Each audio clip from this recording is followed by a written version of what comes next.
Download aplikasi Bekal Islam dan kunjungi web bekalislam.com. Bismillahirrahmanirrahim. Assalamualaikum warahmatullahi wabarakatuh. Alhamdulillahi ala ihsani wa syukru lahu ala taufiqihi wa amtinani wa asyhadu an la ilaha illallah wahdahu la syarika lahu ta'ziman li sya'ni wa asyhadu anna Muhammadan abduhu wa rasuluhu da'ali ridwani. Allahumma shalli alaihi wa ala alihi wa ashabihi wa ikhwani. Hadirin dan hadirat yang dirahmati Allah Subhanahu wa taala, kita lanjutkan bahasan kita dari Sirah Nabawiyah. Pada pertemuan yang lalu kita sudah membahas tentang proses pembangunan Masjid Nabawi dan Masjid Nabawi memiliki banyak keutamaan, di antaranya sebagaimana yang diketahui oleh kaum muslimin. Nabi sallallahu alaihi wasallam bersabda, "Salatun fi masjidi hadza khairun min alfi salatin fi ma siwahu illa al-Masjidil Haram." Salat di masjidku ini lebih baik daripada 1000 salat di masjid-masjid yang lainnya kecuali Masjidil Haram. Karena Masjidil Haram pahalanya 100.000 kali lipat. Adapun Masjid Nabawi maka 1000 kali lipat, ya. Kemudian juga Rasulullah SAW bersabda, "Inna khaira ma rukibat ilaihi rawahil masjidil hadza wal baitul atiq." Sungguhnya yang terbaik untuk menjadi tujuan safar di mana orang-orang berkendaraan menaiki kendaraan mereka adalah masjidku ini dan juga Ka'bah.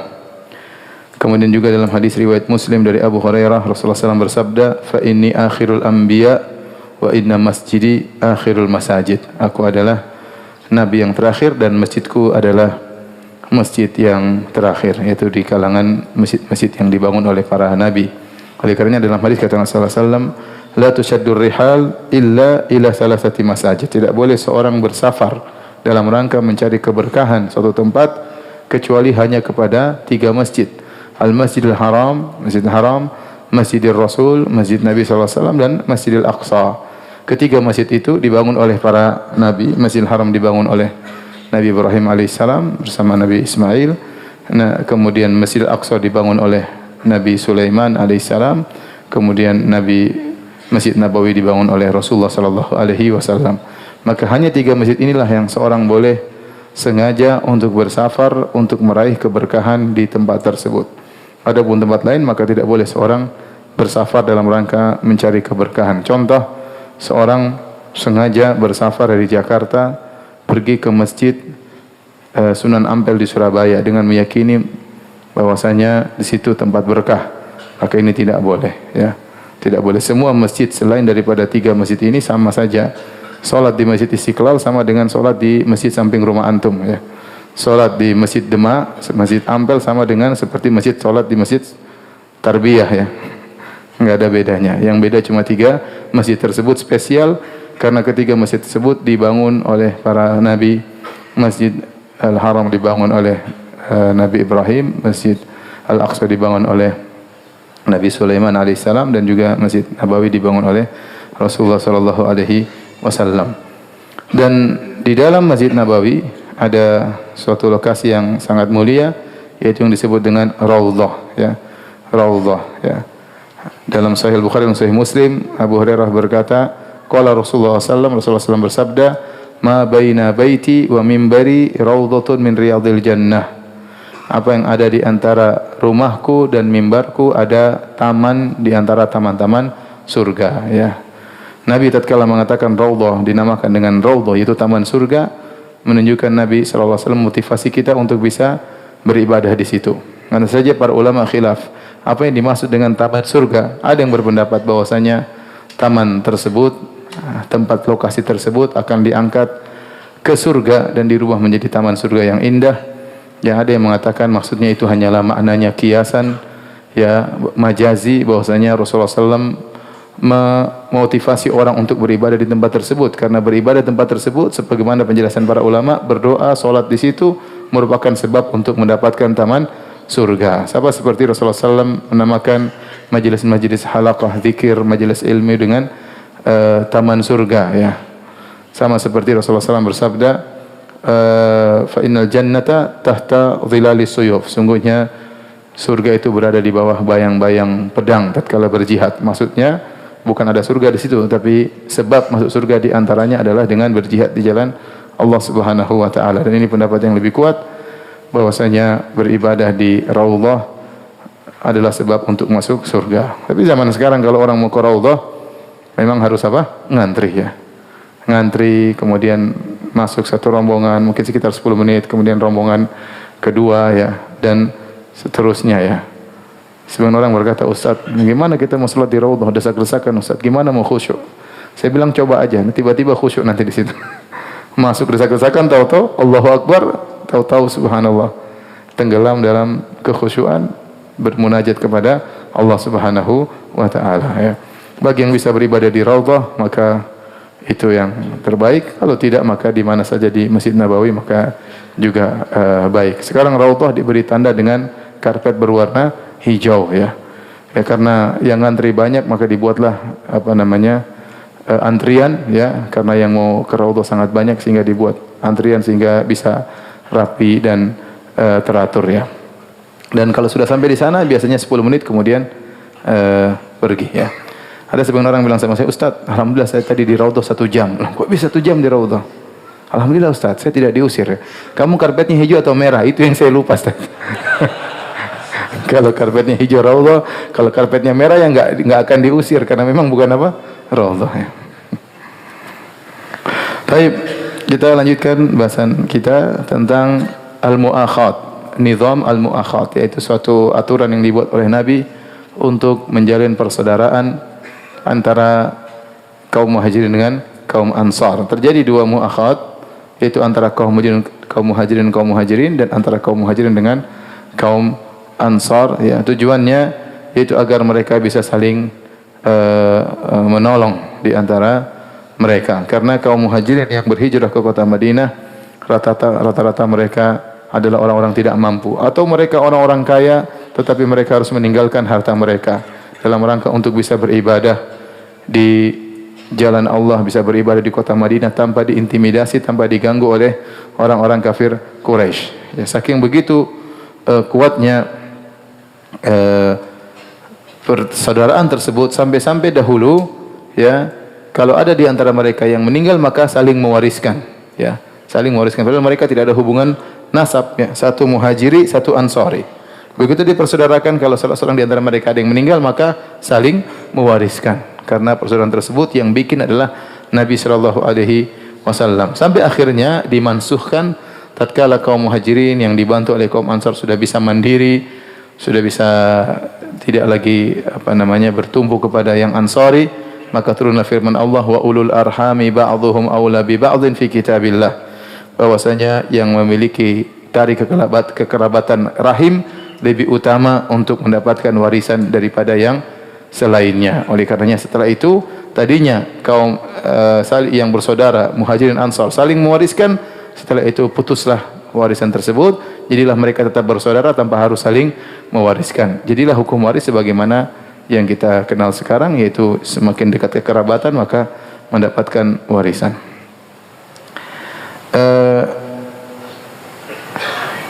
Sebagaimana saya singgung tadi bahwasanya nizam ta'akhi atau al-mu'akhat, aturan persaudaraan ini dilakukan oleh Nabi sallallahu alaihi wasallam 2 kali ya.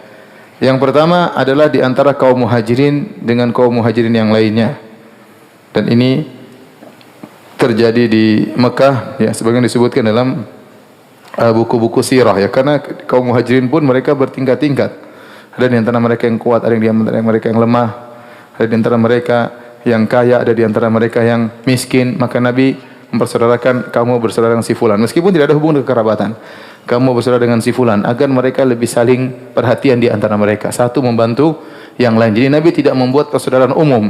Persaudaraan umum sudah jelas, tapi Nabi lebih mengkhususkan spesifik lagi, si fulan dengan si fulan, kamu dengan si fulan, kamu dengan si fulan, sehingga dia benar-benar bisa fokus membantu saudaranya tersebut. Artinya bagi-bagi tugas, bagi-bagi tugas. Inilah yang pertama kali Nabi kerjakan, nizam ta'akhi di kota Mekah. Seperti Rasulullah SAW pernah mempersaudarakan antara Zubair bin Awam dengan Ibnu Mas'ud radhiyallahu ta'ala anhuma ya, dan satu dan yang lainnya. Taib.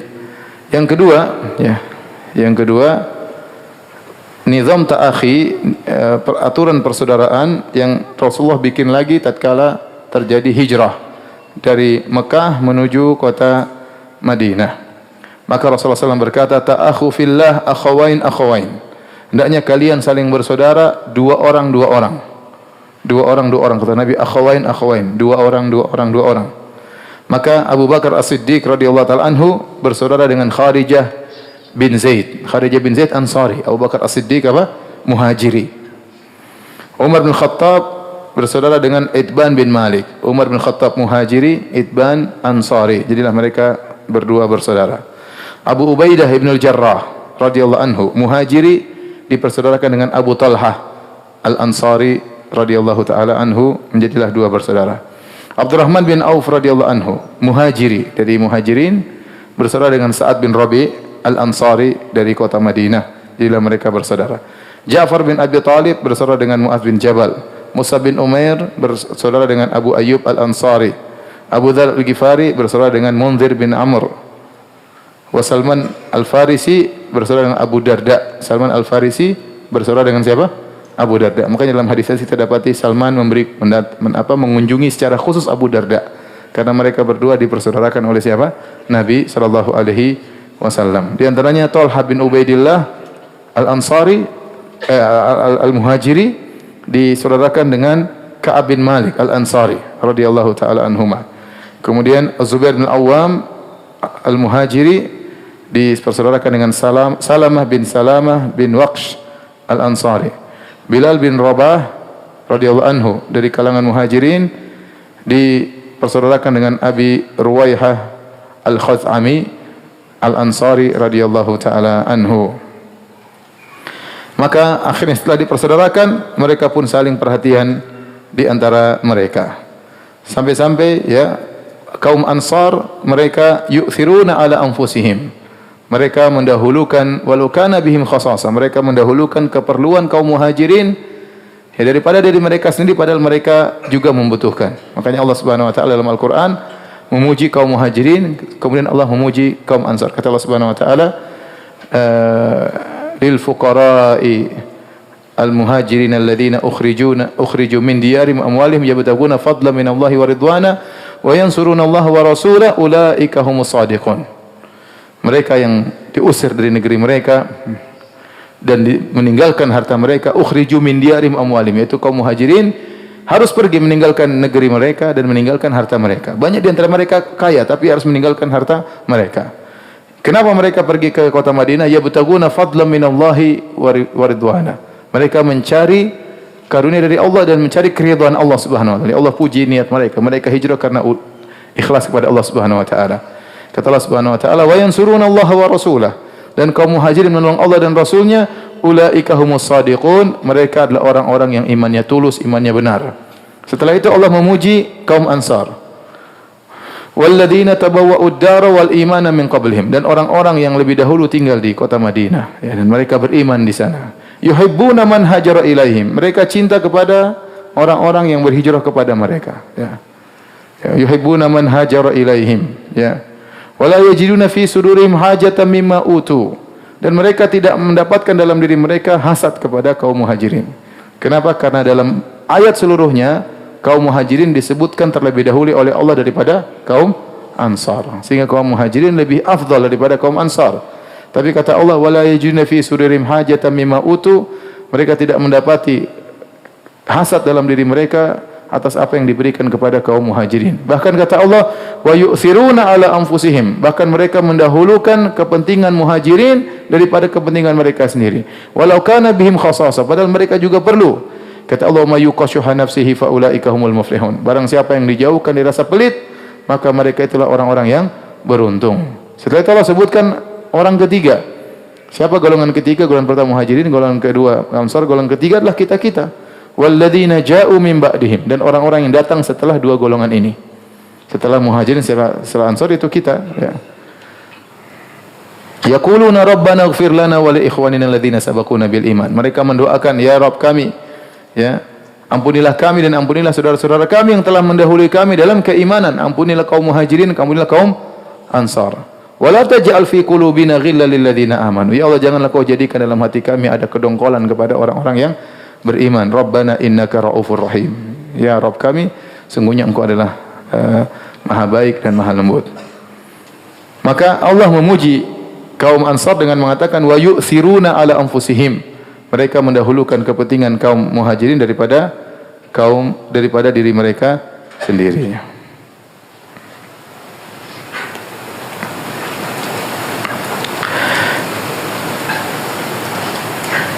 Di antara contoh yang sangat luar biasa yang diabadikan dalam hadis ya adalah dalam Sahih Bukhari, Sahih Muslim adalah kisah persaudaraan antara Abdurrahman bin Auf dan Sa'ad bin Rabi'. Sa'ad bin Rabi' berkata kepada Abdurrahman bin Auf, "Inni aktsarul ansari mala." Ya, Abdurrahman adalah muhajiri, Sa'ad bin Rabi' adalah ansari. Ansari maksudnya dari kota Madinah, muhajiri maksudnya dari kota Mekah. Maka waktu dipersaudarakan, maka Sa'ad bin Rabi' berkata kepada Abdurrahman bin Auf, "Ini aktsarul ansari mala." Aku adalah orang Ansar yang paling kaya. Faqsim mali nisfain. Maka aku akan bagi hartaku menjadi dua ya. Satu buat saya, satu buat kamu ya. Setengah buat saya, setengah buat kamu. Walimra'atani fanzur a'jabahuma. Dan saya punya dua istri, lihatlah mana yang paling kau sukai di antara keduanya. Fasammiha li, sebutkan namanya yang mana ya. Utallikuha, aku akan menceraikannya. Fa idzan qadat iddatuha, kalau sudah habis masa iddahnya, fatazawwajha, maka nikahilah dia. Faqala Abdurrahman bin Auf, Abdurrahman bin Auf berkata, barakallahu laka fi ahlika wa malik.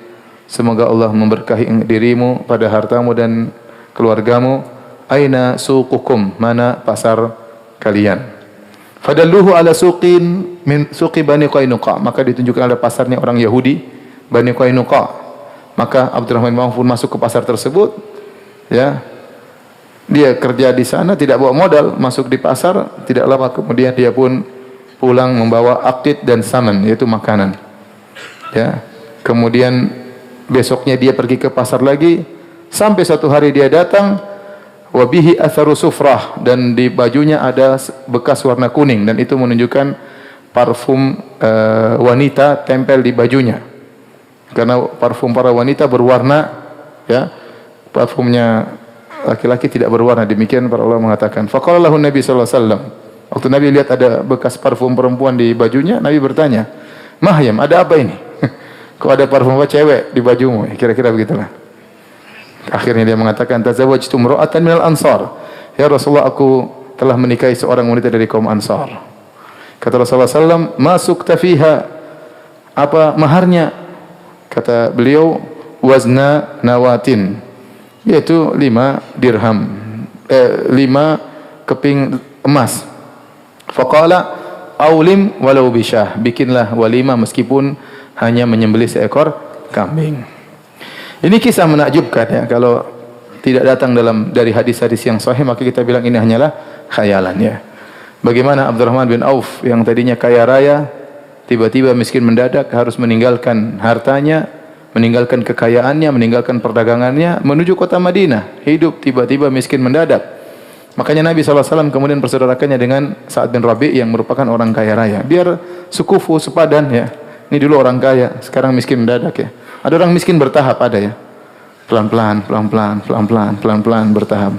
Ternyata naik mobil, kemudian naik motor, kemudian numpang mobil orang, kemudian numpang motor orang, naik sepeda, jalan kaki, bertahap tapi ya, bertahap. Ada yang tiba-tiba udah tahu-tahu hancur, tahu-tahu sahamnya hancur, tahu-tahu tiba-tiba miskin mendadak. Dan ini berat dirasakan oleh Abdurrahman bin Auf. Dan dia mungkin tidak tahu, mungkin istrinya sudah masuk Islam atau tidak. Mungkin dia harus meninggalkan istrinya yang masih musyrik, kita tidak tahu. Intinya dia datang dalam kondisi tidak punya istri. Dipertemukan dengan Sa'ad bin Rabi'. Maka Sa'ad bin Rabi' mengatakan, "Saya jangan khawatir, saya termasuk orang kaya di kota Madinah. Saya bagi harta 2, 1 buat kamu, setengah buat kamu, setengah buat saya." Dan ini luar biasa ya. Apakah ada orang di zaman sekarang seperti itu? Kalau antum praktekkan gampang. Antum ambil ya daftar harta antum, antum bilang sama saya, "Ustaz Firanda, ini harta saya." Setengah buat ana, setengah buat antum. Jangan antum bilang, "Ustaz, ini utang saya, setengah buat saya, setengah buat antum." Ini ajaib ya, ada orang membagi hartanya setengah harta. Ini di zaman, dan ini mungkin karena guru mereka adalah siapa? Nabi Shallallahu Alaihi Wasallam. Kalau zaman sekarang tidak mungkin karena gurunya model-model kita begini. Zaman dulu ada seperti ini. Sekarang aja ada orang nyumbang terus habis itu tanya sama saya, Ustaz, saya kemarin nyumbang sekian-sekian. Saya menyesal Ustaz, kebanyakan katanya. Subhanallah. Ternyata bukan cuma itu. Tawarkanlah istrinya. Saya punya 2 istri. Ya. Tinggal kamu lihat mana yang kau sukai. Bukan dia mengatakan mana yang paling jelek, tidak. Mana yang kau sukai, sebut aja namanya. Aku akan menceraikannya. Kalau sudah habis masa iddahnya, silakan kau nikahi. Ini isar. Isar itu mendahulukan keperluan orang lain daripada diri sendiri. Yang sangat luar biasa. Yang subhanallah ini pernah terjadi di zaman para sahabat radhiyallahu taala anhum ajma'in. Ya. Ya, oleh karenanya apakah akan ada seperti lagi? Ya, saya rasa Allah alam mungkin sudah tidak ada ya. Ya, harta, bayangkan. Saya tinggal di Madinah 15 tahun, belum ada kaum Ansor yang menawarkan seperti ini ya. 15 tahun lah di Madinah. Ini baru datang aja sudah ditawarin. Ini 15 tahun, belum ada yang tawarin kepada saya setengah hartanya. Enggak usah setengah, 1/10 juga belum ada. Belum ada sampai sekarang dari kaum Ansor. Bukannya kaum orang Madinah tidak, mereka baik-baik, tapi sampai derajat Sa'ad bin Rabi' belum ada menawarkan setengah hartanya. Ya, apalagi yang menawarkan istrinya. Tidak ada. Kalau antum jelas tidak mungkin karena istri antum cuma 1. Luar biasa ya. Ya. Guru saya dulu di Madinah cerita tentang kisah ini. Kemudian mengatakan, orang-orang protes kepada kami penduduk kota Madinah. Aina dhahabal ansar? Kemana perginya orang-orang Ansar yang membagi harta mereka setengah buat saudaranya? Maka jawaban kami, orang-orang Ansar sudah pergi bersama orang-orang Muhajirin yang kalau dikasih tidak terima. Bukankah Abdurrahman bin Auf waktu dikasih terima atau tidak? Tidak. Dia mengatakan, dullani ala suq. Saya bisa kerja. Ya, enggak, tunjukkan kepadaku mana pasar. Subhanallah. Dia masuk ke pasar hari itu tidak ada modal. Masuk kerja. Ini pasar bukan pasar orang Betawi, ini pasar Yahudi nih yang dia masuk ini. Pasar Yahudi, bukan pasarnya orang Padang ini. Bukan. Ini Yahudi dia masukin. Dia masuk di pasar Yahudi, ternyata dia bisa untung dari orang-orang Yahudi. Luar biasa. Dia masuk, akhirnya dia dapat akid dan samin. Akid itu semacam susu yang dikeringkan, samin yaitu semacam minyak. Jadi makanan. Kemudian besok dia kerja lagi, tahu-tahu dia sudah dapat emas. Akhirnya dia pun menikah dengan apa? Seorang wanita Ansar. Sampai Nabi mengatakan, Mahyam, ada apa dengan engkau wahai Abdurrahman bin Auf? Ternyata dia sudah menikah radhiyallahu taala anhum ajma'in.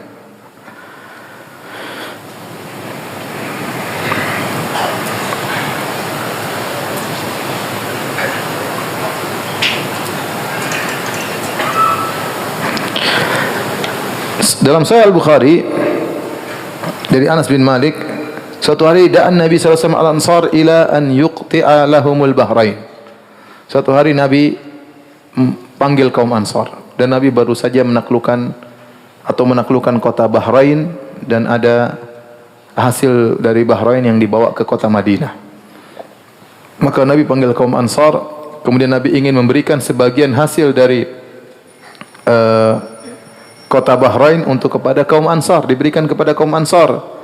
Maka kata kaum Ansar, la, jangan wahai Rasulullah, illa an tuqti'a li ikhwanina minal muhajirin mislaha. Kami tidak mau terima kecuali kau juga ambil bagian untuk kau berikan kepada kaum muhajirin, persis seperti kami.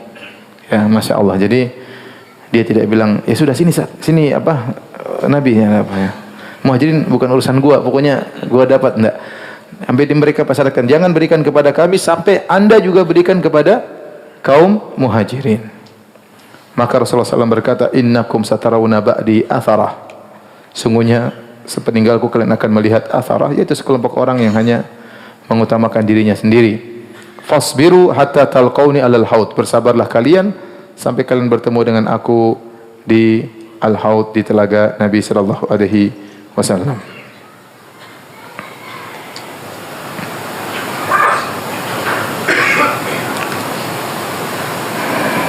Oleh karenanya kaum Ansar adalah kaum yang sangat mulia. Allah memuji mereka dalam Al-Quran dalam banyak ayat. Demikian juga dalam hadis Nabi SAW, Rasulullah SAW bersabda, ayatul iman hubbul ansar. Di antara tanda keimanan adalah mencintai kaum Ansar. Wa ayatul nifaq bughdul ansar. Di antara tanda kemunafikan adalah membenci kaum Ansar. Kata Rasulullah SAW, al-ansar la yuhibbuhum illa mu'min. Kaum Ansar tidak ada yang mencintai mereka kecuali mukmin, kecuali orang yang beriman. Wala yubghidhuhum illa munafiq. Dan tidak ada yang benci kepada kaum Ansar kecuali orang munafik. Faman ahabbahum ahabbahullah. Barang siapa mencintai mereka, maka dia akan dicintai oleh Allah. Waman abghadahum, barang siapa yang benci kepada kaum Ansar, abghadahullah, maka Allah akan benci kepadanya. Ya. Ini menunjukkan keutamaan kaum Ansar dan terlalu banyak hadis akan hal tersebut. Kata Nabi SAW, laulal hijratu lakuntu imra'an minal ansar. Kalau bukan karena hijrah, tentu aku sudah gabung menjadi kaum Ansar. Walau salakan nasu wadiyan, wa salakatil ansar wadiyan aw syi'ban, la salaktu wadiyal ansar aw syi'bal ansar. Seandainya orang-orang melewati suatu jalan dan kaum Ansar melewati suatu jalan, aku akan lewat jalannya kaum Ansar. Tetapi Nabi tetap muhajirin karena dia berhijrah dari Mekah menuju Madinah. Seandainya tidak ada hijrah, tentu aku akan menjadi seorang Ansari. Dalam riwayat yang lain kata Nabi SAW menjelang beliau meninggal dunia, beliau naik di atas mimbar, kemudian beliau berkhutbah, beliau berkata, usikum bil ansar fa innahum karshi wa aibati. Kata Nabi, aku wasiatkan kalian wahai para sahabatku untuk berbuat baik kepada kaum Ansar. Fa innahum karshi wa aibati, sungguhnya mereka adalah orang-orang khususku dan mereka yang telah menaungku. Wa qad qadaw alladhi alaihim, mereka telah menunaikan apa yang kewajiban mereka. Wa baikal ladzi lahum, dan tinggal mereka menunggu ganjaran dari Allah Subhanahu wa taala. Faqbalu min muhsinihim, kalau ada orang baik di antara kaum Ansar maka terima dia. Wa tajawazu an musiihim, kalau ada yang salah dari kaum Ansar yang buruk, maafkan, kata Nabi sallallahu alaihi wasallam. Nabi juga berkata ya kepada seorang dari kaum Ansar, Rasulullah SAW berkata, walladzi nafsi biyadihi innakum ahabbun nasi ilayya, demi zat yang jiwaku berada di tangannya, sungguhnya kalian adalah orang yang paling aku cintai. 2 kali Nabi SAW mengucapkan demikian. Baik, kita lanjutkan bahasan berikutnya tentang Kitabatus Sahifah yang disebut dengan Wathiqatul Madinah, Piagam Madinah kalau orang bilang, Piagam Madinah.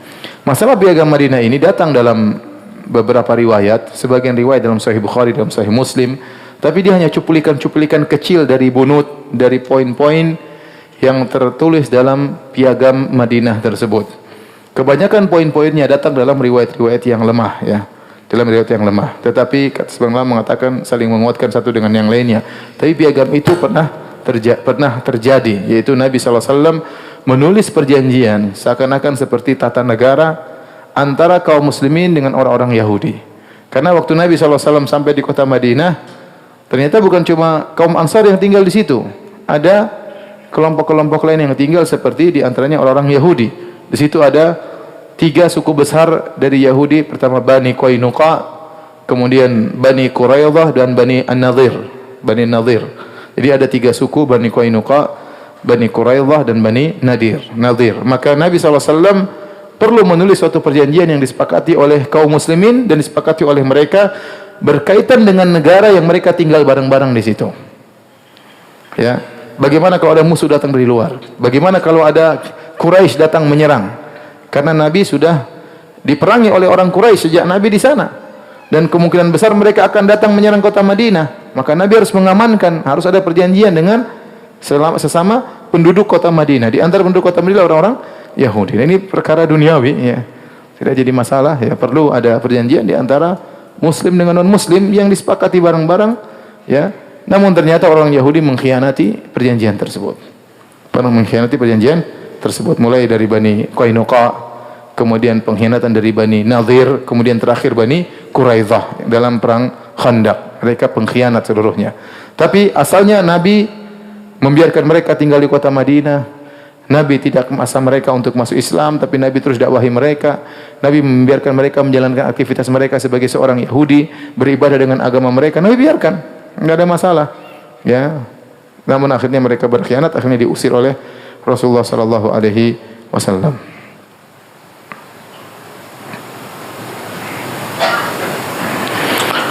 Ada sebagian riwayat yang menunjukkan tentang isi daripada wasiqatul Madinah tersebut, tapi riwayatnya dipermasalahkan ya. Sebagian dhaif, sebagian sahih ya. Dan banyak poin-poinnya ya.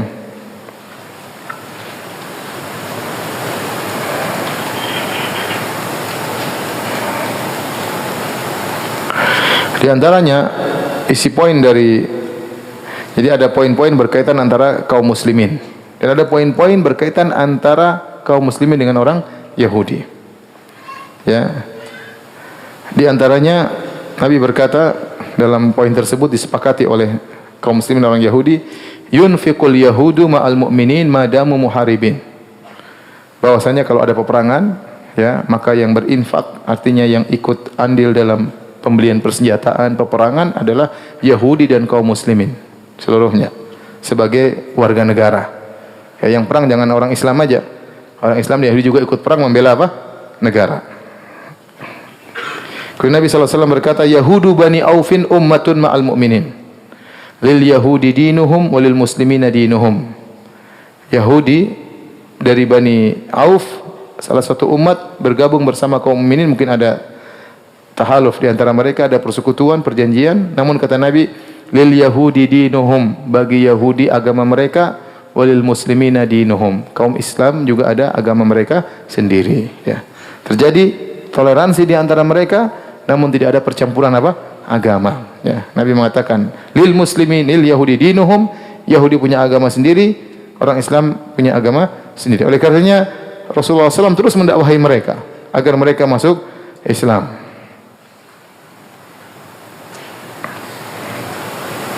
Kemudian ada poin-poin yang berkaitan dengan aturan kota Madinah secara umum ya, bahwasanya kota Madinah adalah tanah haram dari sini sampai sini. Di situ dijelaskan oleh Nabi sallallahu alaihi wasallam dalam perjanjian tersebut yang disebut dengan Wasiqatul Madinah, perjanjian piagam Madinah.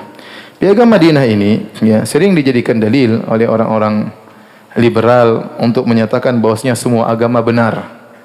Ya, saya tidak tahu dari mana mereka mengatakan demikian. Ini salah satu dari pembahasan yang saya tulis dalam disertasi saya, karena sebagian liberal Indonesia, orang liberal Indonesia menjadikan ini sebagai dalil bahwasanya Nabi mengakui kebenaran agama Yahudi. Padahal tidak ada dalam bunut, dalam poin-poin kesepakatan tersebut, tidak ada. Bahkan Nabi berkata, walil Yahudi dinuhum walil muslimina dinuhum. Yahudi punya agama sendiri, orang Islam punya agama sendiri. Nabi tidak mengatakan mereka di atas tauhid, Nabi tidak mengatakan mereka masuk surga, bahkan Nabi mendakwahi mereka. Ini hanya sekedar kesepakatan kenegaraan. Itu boleh-boleh saja. Kita tidak usah dalam skala negara. Misalnya dalam skala kelurahan atau skala kecamatan, kita kumpul dengan orang-orang mungkin non-muslim, kita duduk bareng, kita bikin kesepakatan. Masalah pos kamling misalnya, masalah keamanan, enggak ada masalah selama tidak menyelisih syariat kita. Dan ini masalah duniawi ya. Selama sepakat, baik skala kelurahan atau skala kabupaten atau skala negara, enggak ada masalah. Dan ini tidak ada kelaziman bahwasanya kita mengatakan mereka benar, mereka juga masuk surga. Enggak nyambung sama sekali. Nah, orang liberal berusaha membelotkan ya piagam Madinah sebagai dalil bahwasanya agama selain Islam juga masuk surga. Enggak ada hubungannya. Enggak ada hubungannya. Mereka maksa-maksakan dalil. Bahkan ditulis dalam disertasi S3 di salah satu IAIN di Indonesia, ya. Padahal dalilnya ngawur. Baik, kita lanjutkan pembahasan berikutnya tentang pensyariatan azan. Pensyariatan azan. Azan ya salah satu daripada syiar Islam ya, dan tidak boleh ditinggalkan. Bahkan kalau di suatu negeri sepakat untuk meninggalkan azan maka diperangi. Ya, bahkan Rasulullah SAW dahulu kalau datang ke suatu negeri, Nabi SAW melihat, kalau mendengar, kalau ada azan dikumandangkan maka Nabi tidak menyerang. Tapi kalau tidak ada azan dikumandangkan, ya, maka Nabi akan serang mereka dengan tiba-tiba dengan cepat. Ini menunjukkan bahwasanya azan adalah syiar Islam, maka harus dikumandangkan, ya, sebagai bukti itu negara-negara Islam. Ya. Kalau negara di situ azan dikumandangkan, ini berarti negara Islam, ya. Kapan disyariatkan azan? Ya. Azan disyariatkan pada tahun pertama Hijriyah. Jadi sejak awal Nabi datang sudah disyariatkan, awal-awal kedatangan Nabi disyariatkan azan. Dahulu sebelum ada azan, bagaimana mereka salat? Kata Ibnu Umar radhiyallahu anhuma, "Kana al-muslimuna hina qadimul Madinata yajtami'una fayatahayyanuna as-salata." Ya, sudah diwajibkan salat 5 waktu. Salat 5 waktu sudah diwajibkan waktu Nabi masih di Mekah. Sebagaimana kita telah jelaskan tentang kisah Isra dan Mi'raj. Ya, jadi Nabi masih di Mekah sebelum berhijrah, sudah disyariatkan salat 5 waktu. Tetapi azan belum ada. Terus bagaimana cara mereka salat? Ya mereka kumpul-kumpul ke masjid sambil nunggu. Ya, tidak ada yang teriak salat, nggak ada. Ya, dan akhirnya mereka salat. Kalau sudah kumpul mereka salat. Dan ini agak repot. Akhirnya ada yang terlambat jamaah, ada yang datang kecepatan. Apalagi dulu nggak ada apa? Nggak ada jam ya. Nggak ada jam, nggak ada alarm ya. Sehingga mereka sulit untuk menentukan kapan waktu berkumpul. Maka suatu hari mereka pun berbicara tentang masalah ini. Sebagian mereka berkata, "Ittakhidhu nakusan." Bagaimana kalau ngambil nakus? Nakus itu dahulu orang-orang Nasara kalau mereka ingin manggil orang datang ke gereja, mereka menggunakan nakus. Nakus itu seperti ada kayak pos kamling itu ya. Jadi yang besar sama kayu kecil sama kayu apa? Besar. Yang kecil mukul ke besar. Tung tung. Sekarang mereka enggak pakai gitu ya. Nanti disangka pos kamling. Sekarang pakai apa? Pakai lonceng. Dahulu mereka tidak pakai lonceng, mereka pakai nakus. Maka Nabi tidak setuju. Ada yang mengatakan bal buqan. Buqan itu semacam tulang yang ditiup ya. Apa namanya? Korn tanduk yang ditiup seperti trompet orang Yahudi. Jadi mereka kalau ingin manggil orang-orang untuk datang ibadah, mereka tiup tersebut. Dan sekarang saya rasa di Israel masih dilakukan. Kalau mereka hendak memanggil orang, mereka meniup sesuatu yang suaranya keras, pertanda mereka hendak berkumpul untuk beribadah kepada Tuhan mereka. Ya. Namun semuanya tidak disetujui oleh Nabi sallallahu alaihi wasallam. Sebagian lagi berkata, bagaimana kalau kita naikkan bendera? Jadi kalau sudah waktu sholat, bendera dinaikkan. Kalau mereka sudah lihat, oh bendera sudah naik, berarti waktunya sholat duhur. Jadi ada bendera duhur, bendera asar. Nah kalau maghrib gimana benderanya? Kalau isya gimana benderanya? Kalau subuh bagaimana benderanya? Dan semua Nabi tidak suka, Nabi tidak setuju. Pakai nakus, yang tidak setuju. Pakai buk, tidak setuju. Gaya Yahudi. Pakai naik bendera juga tidak setuju. Dan tidak ada solusi. Ya. Tidak ada solusi. Dalam sebagian riwayat dari Tabaqat Ibn Sa'ad, Rasulullah SAW sebelum ada azan, kalau ada berkumpul dipanggil as-salatu jami'ah. As-salatu jami'ah dengan suara yang keras sehingga orang berkumpul. Ya, ini apakah untuk salat maupun yang selain salat. Jadi kalau ada perkara besar, mereka panggil as-salatu jami'ah. Ada kejadian yang perlu dimusyawarahkan, ada salat manggilnya as-salatu jami'ah. Oleh karenanya setelah ada azan ini tidak berlaku lagi. As-salatu jami'ah ini tidak berlaku lagi. Sebagian imam saya lihat kalau kita mau salat dia bilang as-salatu jami'ah. Ini dulu di zaman Nabi SAW sebelum ada azan. Sebagian ulama berpendapat masih berlaku pada salat-salat yang tidak ada azan seperti salat gerhana. Ya, yang tidak ada azannya maka boleh mengatakan apa? As-salatu jami'ah. Tapi kalau salat lima waktu enggak perlu mengatakan as-salatu jami'ah karena telah datang penggantinya yaitu azan. Nah, bagaimana kemudian munculnya azan? Ya. Abdullah bin Zaid al-Ansari radhiyallahu anhu cerita, "Bainama ana naim, idh tafa bi minal laili ta'ifun." Tatkala aku sedang tidur, dia mimpi. Tiba-tiba ada seorang yang sedang berputar, ya, datang kepadaku. Wa ana naimun rajulun alaihi thawbani akhdaran. Aku sedang tidur, tiba-tiba ada orang datang, dia berputar-putar, orang tersebut pakai 2 buah kain yang berwarna hijau. Mungkin atasan hijau, bawahan juga hijau. Wa fi yadihi naqusun yahmiluhu, dan dia bawa tadi kayak pentungan tadi, ya, nakus. Dia bawa. Fakultu, aku berkata kepada orang ini, "Ya Abdullah, wahai fulan, atabi'un nakus, apa kau jual itu nakus?" Ini mimpi, dia mimpi. Qala wa ma tasna'u bihi? Apa yang ingin kau lakukan dengan nakus ini? Ad'u bihi ila salat. Aku ingin manggil orang dengan benda ini. Tung tung tung tung sehingga orang datang untuk apa? Salat. Ya. Subhanallah, orang soleh dalam mimpi juga yang dipikirkan apa? Ibadah. Sampai ke bawah apa? Mimpi. Ya. Orang terkadang mimpinya macam-macam. Ini mimpinya sampai seperti ini, karena dia memikirkan bagaimana supaya bisa manggil orang kumpul. Orang ini berkata, "Afala adulluka ala khairin min dzalik?" Maukah aku tunjukkan kepada engkau dengan cara yang lebih baik daripada ini? Qultu bala, aku berkata tentu. Qala taqul, ucapkan saja, enggak usah pakai pukul-pukulan. Allahu akbar, Allahu akbar. Allahu akbar, Allahu akbar. Asyhadu an la ilaha illallah, asyhadu an la ilaha illallah. Asyhadu anna Muhammadan Rasulullah, asyhadu anna Muhammadar Rasulullah. Hayya 'alas shalah, hayya 'alas shalah, hayya 'alal falah, hayya 'alal falah. Allahu akbar, la ilaha illallah. Tsumma ista'khara ghairu ba'id, kemudian dia mundur sedikit atau dia tunda sedikit. Tsumma qala, kemudian dia berkata, taqulu idza aqamta shalat, dan kau ucapkan lagi kalau salat sudah ditegakkan atau hendak ditegakkan. Allahu akbar, asyhadu an la ilaha illallah, asyhadu anna Muhammadar Rasulullah, hayya 'alas shalah, hayya 'alal falah, qad qamatis shalah, qad qamatis shalah. Allahu akbar, la ilaha illallah. Qomat. Diajarkan dalam mimpi tersebut. Abdullah bin Zaid Al-Ansari radhiyallahu anhu berkata, "Falamma asbahtu ataitu Rasulullah sallallahu alaihi wasallam." Tatkala pagi hari, aku bangun dari tidurku, aku datangi Rasulullah sallallahu alaihi wasallam. Fa akhbartu bima ra'ait, aku kabarkan tentang apa yang aku lihat. Maka Nabi berkata, "Innaha la ru'ya haqqin insyaallah." Ini adalah mimpi yang benar insyaallah. Kum fa'alqi ala Bilal ma ra'ait. Ajarkanlah kepada Bilal apa yang kau telah lihat dalam mimpimu. Falyu'adzin, biarlah Bilal yang i'adzan.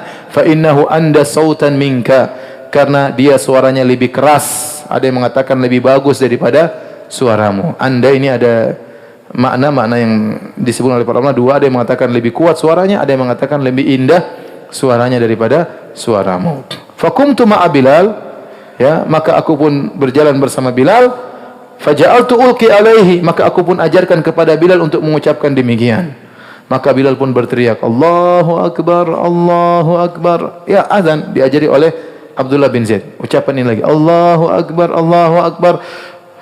Waktu Bilal sedang mengumandangkan azan, Umar mendengarnya dan Umar lagi di rumah. Faqama yajur rida'ahu yaqul, maka tiba-tiba dia dengar azan tersebut, segera dia datang pergi menuju Nabi sampai sarungnya tergeret karena buru-buru di tanah. Kemudian dia berkata, walladzi ba'atsaka bil haqq laqad ra'aitu mithla ma ra'a.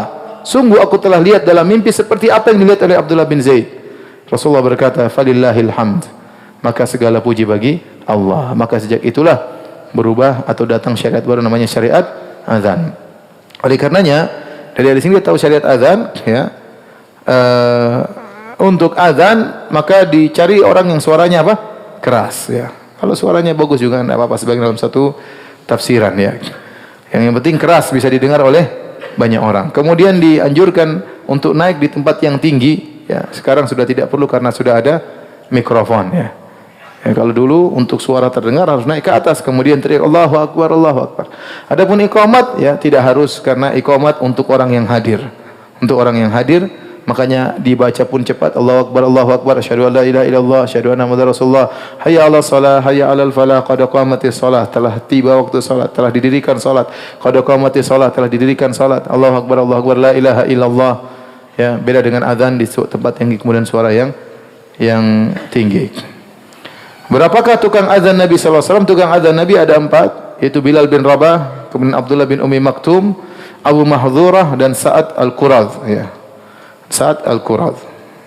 Inilah 4 orang para sahabat radhiyallahu ta'ala anhum yang merupakan tukang azannya Nabi sallallahu alaihi wasallam. Adapun di Madinah maka 2 orang, yaitu Bilal dan Ibnu Ummi Maktum. Ini 2 tukang azannya Nabi, dan ini menunjukkan disyariatkan yang harus ditentukan tukang azan, sehingga muadzin itu harus ditentukan, ya. Adapun di Mekah tukang azannya Nabi adalah Abu Mahdhurah. Adapun di Kuba tukang azannya Nabi adalah Sa'ad Al-Quradh. Inilah 4 tukang azan Nabi sallallahu alaihi wasallam. Ya. Adapun keutamaan azan, ya, sangat banyak, ya. Di antaranya Nabi sallallahu alaihi wasallam bersabda dalam hadis sahih Bukhari, Abu Sa'id Al-Khudri pernah berkata kepada seorang, Inni araka tuhibbul ghanam wal badiyah.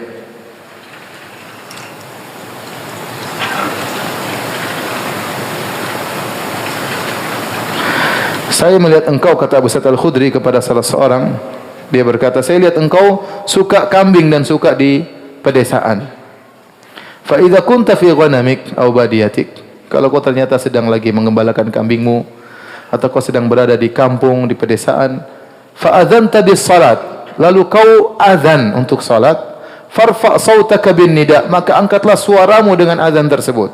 Fa innahu la yasma'u mada sautil muadzin jinnun wala insun wala syai'un illa syahida lahu yaumal qiyamah. Sungguhnya tidak ada yang mendengar suaramu, baik jin atau manusia atau suatu pun, kecuali akan menjadi saksi bagi muadzin tersebut pada hari kiamat kelak. Abu Sa'id Al-Khudri berkata, sami'tuhu min Rasulillah. Aku mendengar hadis ini dari Rasulullah sallallahu alaihi wasallam. Dalil bahwasanya kalau seorang lagi sendirian meskipun tidak ada orang, dia azan aja enggak apa-apa. Jin dengar, siapa tahu jin makmum di belakang dia enggak tahu.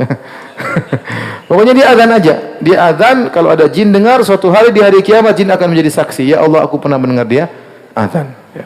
Meskipun tidak ada orang. Misalnya di padang pasir, di kampung, kalau masjid jauh sudah azan sendiri, salat situ, enggak ada masalah. Kemudian di antara keutamaan azan, kata Nabi sallallahu alaihi wasallam, al-muadzdinuna atwalun nasi a'naqan yaumal qiyamah. Tukang azan adalah orang-orang yang paling panjang lehernya pada hari kiamat kelak. Ini ada beberapa pendapat. Ada yang mengambil zahirnya benar-benar leher mereka panjang, tinggi, karena selama di dunia mereka sering teriak-teriak sehingga Allah muliakan mereka, mereka tertampakkan daripada yang lainnya. Ada yang mengatakan mereka leher panjang itu, leher tinggi, ibarat dari bahwasanya mereka sangat mudah mendapatkan rahmat Allah di hari yang sangat dahsyat tersebut.